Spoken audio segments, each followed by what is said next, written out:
Ayan po mga kapatid, magandang tanghali po sa inyong lahat, at narito naman po ako at ipiplex ko yung mga natapos na gamit at mga in-order at pinagawa ng mga gamit sa akin. Ayan, at natapos na yung 5 kalmin.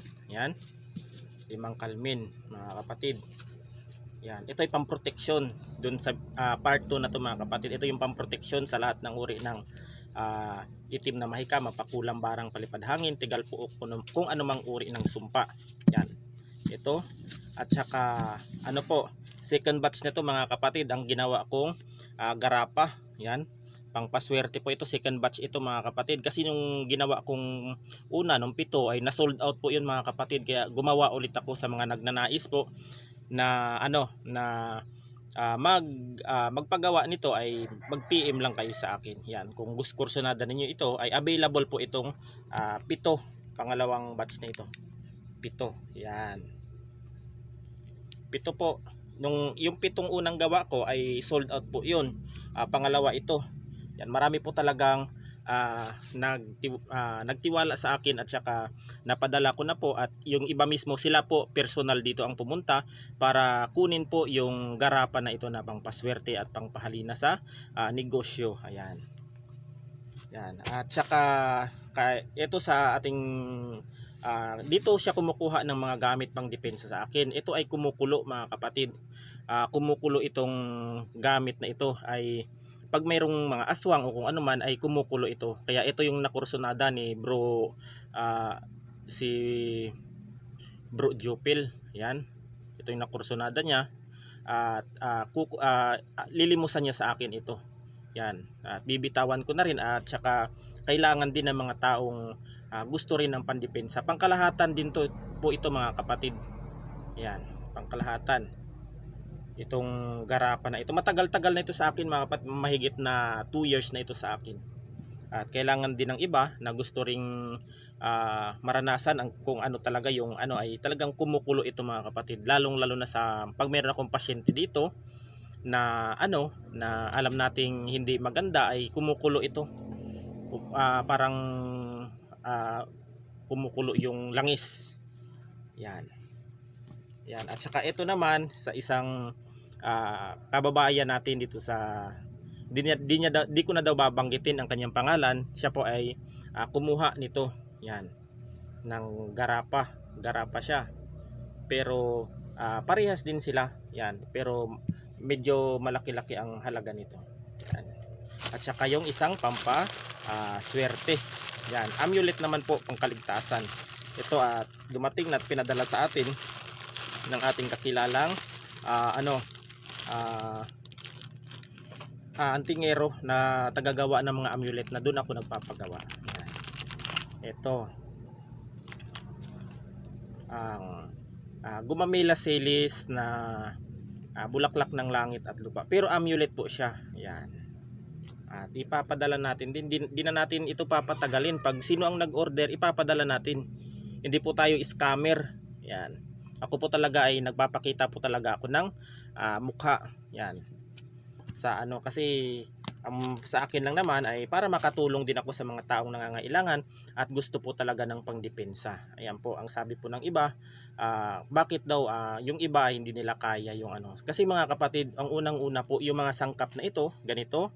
Yung mga sangkap nito ay hindi po basta-basta ito binibili ko rin yung mga sangkap na iginagawa dito.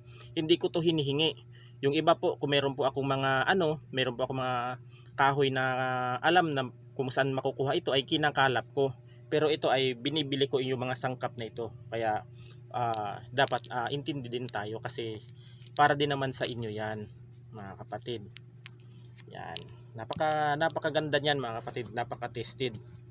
Yan, itong mga garapa ko, ito, tsaka ito. Ako mismo ang may gawa nito, at saka yung nagturo sa akin ito mga kapatid ay yung kaibigan kong katutubong mangyan. Yan po yung mga nagturo sa akin kung paano manggamot, kung paano maglunas. Yan. Hindi po tayo namamarusa mga kapatid, ayaw na ayaw ko ng ganun. Gusto ko lang po ay manggamot sa mga nais pong magpagamot dyan. Gusto pong magpakonsulta kung ang kanilang sakit ay spiritual o physical. Magsadya lamang po kayo sa akin o mag-PM o di kaya pumunta po kayo dito sa amin sa aming bahay gamutan at welcome po kayo. Yan, kahit ano, kahit matanda, mataba, may ngipin man o wala, bakla o kung ano man dyan, ay pag gusto niyo magpagamot basta naniniwala kayo ay ano mga kapatid, welcome kayo sa aming munting tahanan. Yan, gagamutin namin kayo. Yan, gagamutin ko kayo. Yan. Sa mga naniniwala lamang po. Pag alam nating physical ang sakit ng isang tao, sinasabi ko pong physical ang sakit. Pag alam nyo pong ano mga kapatid, pag alam nyo yung spiritual ang ano, ang sakit ng tao, kinakalas ko po muna yan yung spiritual tapos pinapapunta sa doktor kasi naniniwala din po ako mga kapatid, kasi po minsan pag tumatagal po ang sakit ng spiritual ay nauuwi sa physical, kaya dapat agapan, yan po ang dapat gawin dyan. Ayan, napakaganda mga kapatid ito, at baka maipapadala na ito ma'am, yan, itong dalawa sa iyo, yan kay sir na ito, yan sa isang furniture ay ano na, baka kukunin niya rin ito sa mga nag-order sa akin, sa mga dalawang OFW, yan ay yung sa OFW pala, dalawa sa kanyang pinagawa, tsaka yung sa mag-asawa na taga Libertad, yung mag-asawa yan sila, tsaka yung isang taga Maynila, at tsaka isang ganito yung pinagawa niya. Yan, ipapadala natin ito pag okay na. Yan, kukunin lang naman niyo kung gusto niyo kunin dito ng ano, ng tinatawag na pagkukunin niyo dito ng personal, pwede naman po. Mas maganda pag personal ninyong makuha yung mga pangdepensa ninyo para ma-instructionan ko kayo kung paano gamitin. Ayan, doon naman po sa part 1 nito, sa aking video ay nandun po ang tamang pamamaraan. Itong mga ganito, kahit hindi na ninyo dasalan ito, ay buhay na po ito, dahil ito ay mga banal na salita at sagradong karunungan na hindi hinayag sa mga Biblia. Yan, mga pangdepensa, pangkalas, pampaswerte, pangpasumbalik, nandito na sa lahat-lahat. Kasi ako mga kapatid, dalawa lang ang ginagawa, tatlo sa mga halamang gamot, ganito, yan, amulet, at saka Latin. Yan yung mga ano ko, yan yung mga ginagawa ko na mga pangdepensa. Yan. And hindi ako mahihiya na ipiplex itong mga pinagagagawa ko dahil ito'y marangal. Mga kapatid, hindi ko ikakahiya yung sarili ko sapagkat ako'y ako'y lumalaban ng patas at ako'y nakakatulong sa ano, sa aking kapwa. Hindi ko dapat ikakahiya 'yun. Sapagkat yung mga kakayahan ko na ito kung paano gawin yung mga ganito, kung paano magbuhay ng mga amulet, yung ganito, tsaka yung mga kalmin na ito, ay ang Panginoon po ang ano niyan, ang nag-guide sa akin yan kung paano ko gawin. Yan, kung paano man umano yung aking buhay, ay ang Panginoon diyan ang ano, ang merong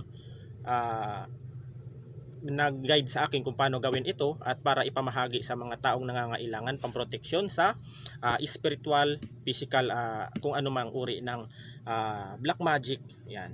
At ito naman sa apat na ay sa ano, sa sundalo na nagpagawa. Yan, maganda ito mga kapatid.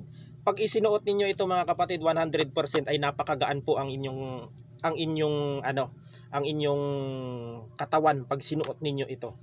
Yan. Nagpagawa ng limang ano. Ganito lang yan mga kapatid, pag kayo ay bagay ito sa mga sundalo, pulis, sa mga security guard, sa mga nagtatrabaho, sa mga bodyguard, sa mga nagtatrabaho sa ating gobyerno. Mas maganda po itong may pangdepensa kayo. Ito mga kapatid, ang laman nito ay puro orasyon lang. Wala na pong iba. Yan, sa mga alam yan, ng mga sundalong kumukuha sa akin ng mga gamit at andito yan at pinapadala ko sa kanila. Yan, ito lang naman yan mga kapatid, may lock naman siya. Yan, may lock naman.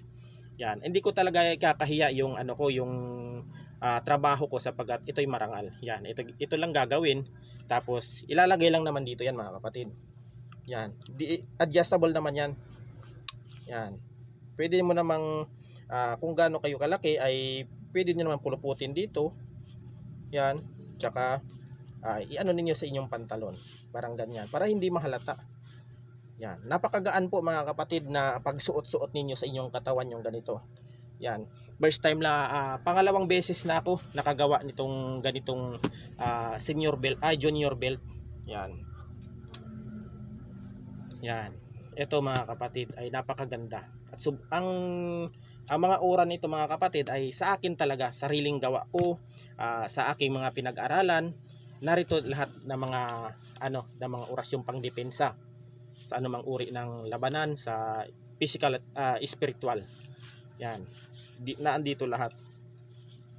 Sa mga gustong magpagawa nito, basta natagalan din kasi mga kapatid na natagalan din ang paggawa nito sapagkat sobrang busy po talaga ako, maraming nagpapagamot. Ako lang po ang mag-isang gumagawa ng mga pangdepensa na ito. Kaya halos hindi po ako nakakalabas ng bahay sapagkat sa sobrang dami mga kapatid nang nag-order. Yung iba na ipadala ko na, yung mga nag-payment na, kasi mga kapatid pag nag-payment na sila, doon ang pagpapadala ko kasi wala po akong pang-abono sa bayad sa pagpapadala nito sa mga EGNT o kung saan man. Yan. Saka na ako nagbabayad sa pinapadala pag full payment na sila. Ayan. Yan na mga kapatid, napakaganda. Yan, napakasulido. At talagang tested mga kapatid, napakagaan nito. Pag isinuot niyo sa inyong katawan ay sobrang gaan talaga ng inyong pakiramdam. At kung talagang naniniwala kayo sa pangdepensa, ay talagang magtiwala kayo sa gamit, sa gumawa. Siyempre hindi naman yan ilalabas ng isang manggagamot o antingero ang kanyang mga gamit kung hindi siya mismo naka-experience o nakapatunay sa sarili niya. Yan. Kasi ako bago ko ginagawa yung mga ganitong gamit sa larangan ng gamutan o pangdepensa ay kailangan po talaga natin subukin muna natin para hindi rin tayo mapahiya sa mga taong nananalig sa atin. Yan. Napakaganda mga kapatid. Lalo na pag suot-suot ninyo ito sa duty ninyo o kung ano man, talagang sobrang gaan ang pakiramdam ninyo. Talagang komportable ang inyong katawan. Subukan po ninyo kung gusto ninyong magpagawa. Yan, sa mga nagpagawa po ay magpapagawa nito ay hindi ko po sapagkat matatagalan po. Yan. Pero magagawa ko rin pag hindi busy. Binabalanse ko rin kasi ang aking oras sa panggagamot, sa paggawa ng amulet. Yan, sa online, sa reading, ang dami ko mga kapatid. Ako lang kasi ang gumagawa nito sapagkat ako lang talaga ang gumagawa. Ayaw ko magturo sa iba kung paano ang pamamaraan o proseso ng paggawa ng mga lucky charm, yung mga ganito. Yan.